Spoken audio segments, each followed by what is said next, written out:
Next topic is solid-based rapid prototyping system.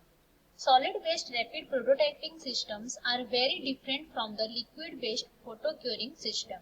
The basic common features among these systems is that they all utilize solid in one form or another as the primary medium to create the prototype. First, we will discuss about the Cubic Technologies Laminated Object Manufacturing or LOM-TM. Cubic Technologies offers two models of LOM-TM rapid prototyping. The LOM 1015 plus TM and LOM 2030 HTM. Both these systems use the CO2 lasers with the LOM 1015 plus more 1 TM operating a 25 watt laser and the LOM 2030 HTM operating a 50 watt laser. The optical system which delivers a laser beam to the top surface of the work consists of three mirrors that reflect the CO2 laser beam and a focal lens that focus the laser beam to about 0.25 mm or 0.01 inch. The control of the laser during cutting is by means of a XY positioning table that is servo-based as opposed to the galvanometer mirror system. The LOM 2030 HTM is a larger machine and produces larger prototypes. Process.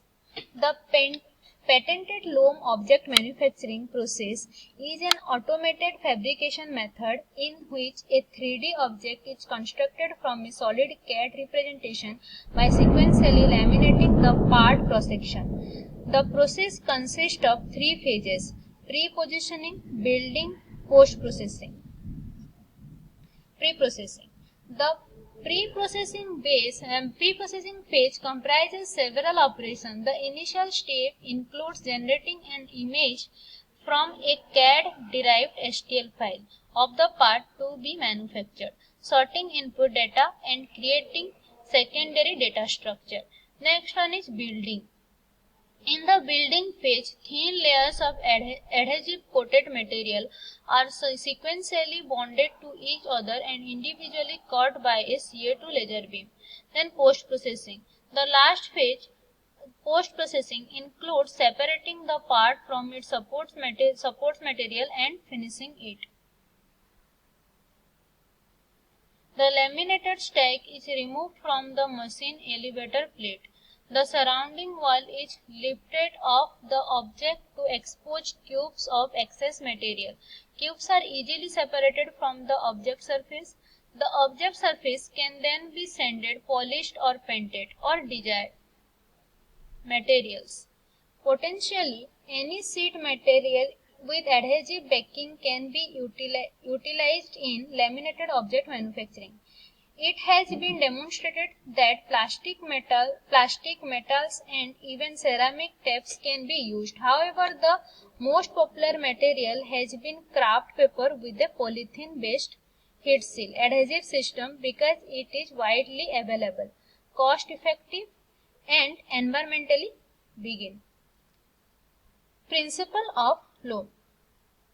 The LOM-TM process is based on the following principle. First one, parts are built layer by laminating each layer of paper or other sheet from materials, and the contour of the parts on that layer is cut by CO2 laser. Each layer of the building process contains the cross-section of one or many parts. The next layer is then laminated and built directly on top of the laser cut layer. The Z control is activated by an elevation platform which lowers when each layer is completed, and the next layer is then laminated and ready for cutting. The Z height is then measured for the exact height so that the corresponding cross-sectional data can be calculated for that layer. No additional support structure are necessary as the excess material which are cross-hatched for later removal acts as the support. Advantage and disadvantages of LOM. First we will discuss about the advantages. Wide variety of material can be processed, fast build time, high precision, then support structure.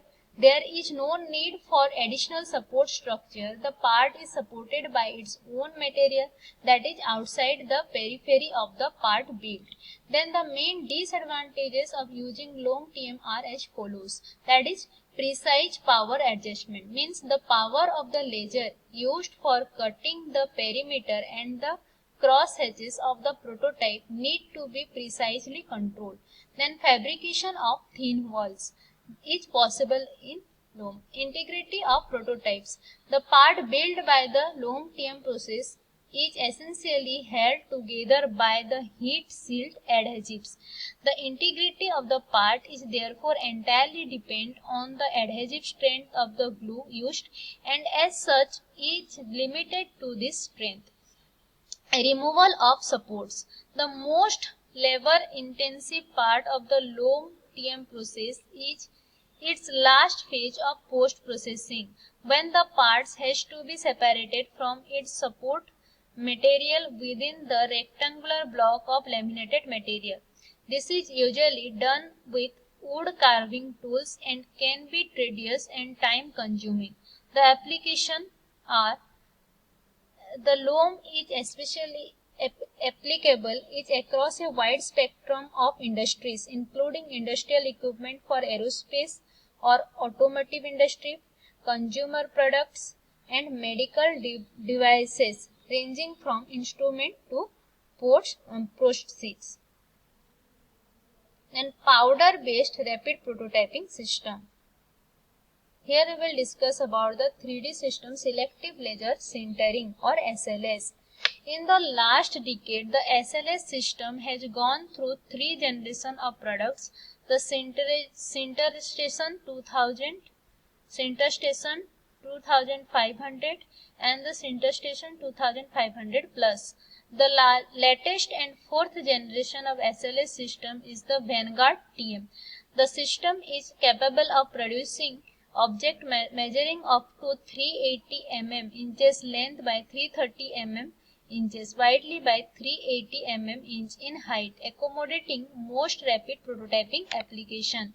The advantages of SLS are: good part stability, means parts are created within a precise control environment. The process and materials provide for directly produced functional part to be built.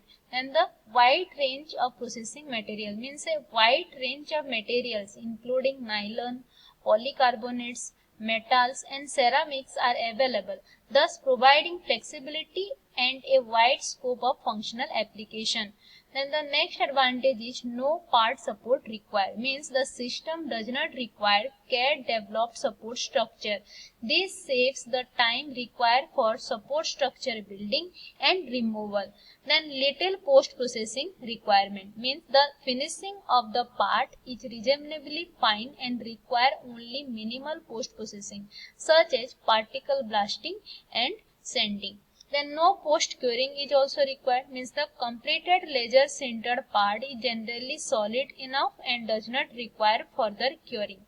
Then advanced software support, means the new version 2.0 software uses a Windows Anti-Style Graphical User Interface, that is GUI.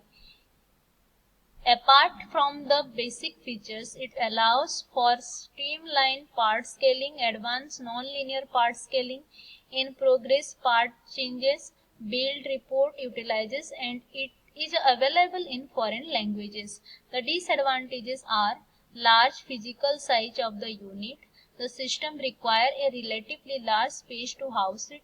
Apart from this, additional storage space is required to house the inert gas tank used for each build. High power consumption. The system requires high power consumption due to the high wattage of the laser required to sinter the powder particles together. Then poor surface finish.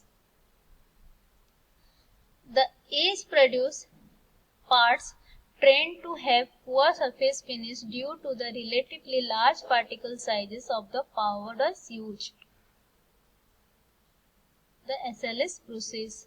The SLS process creates three-dimensional objects layer by layer from CAD data generated in a CAD software using powder material with heat generated by a CO2 laser within the Vanguard TM system. CAD data files in the STL file format are first transferred to the Vanguard TM system where they are sliced. From this point, the SLS process start and operate as follows. A thin layer of heat fusible powder is deposited onto the part building chamber. The bottommost cross-sectional slice of the CAD part under fabrication is selectively drawn or scanned on the layer of powder by a heat-generating CO2 laser. The interaction of the layer beam with the powder elevates the temperature to the point of melting, fusing the powder particle to form a solid mass. The intensity of the laser beam is modulated to melt the powder only in areas defined by the part geometry. Surrounding powder remain a loose compact and serve as supports. When the cross-section is completely drawn, an additional layer of powder is deposited via a roller mechanism on top of the previously scanned layer. This prepares the next layer of scanning. Step 2 and 3 are repeated with each layer fusing to the layer below it. Successive layers of powders are deposited and the process is repeated until the part is completed. Then materials. In theory, a wide range of thermoplastic, composites and metals and ceramics can be used in this process. Polyimide, thermoplastic elastomer, polycarbonate, nylon, metals and ceramics, etc. And the next one is principle. The SLS process is based on the following two principles. First one is parts are built by sintering when a CO2 laser beam hits a thin layer of powder materials. The interaction of the laser beam with the powder raises the temperature to the point of melting, resulting in particle bonding, fusing the particles to themselves and the previous layer to form a solid. The build of the part is done by layer. Each layer of the building process contains the cross-section of one or many parts. The next layer is then built directly on the top of the sintered layer after an additional layer of the powder is deposited via a roller mechanism on top of the previously formed layer. The application of rapid prototyping will discuss. The vast application of rapid prototyping are there in aerospace industries, then automotive industries, biomedical industries, jewelry industry, coin industry, tableware industry, etc. Thank you.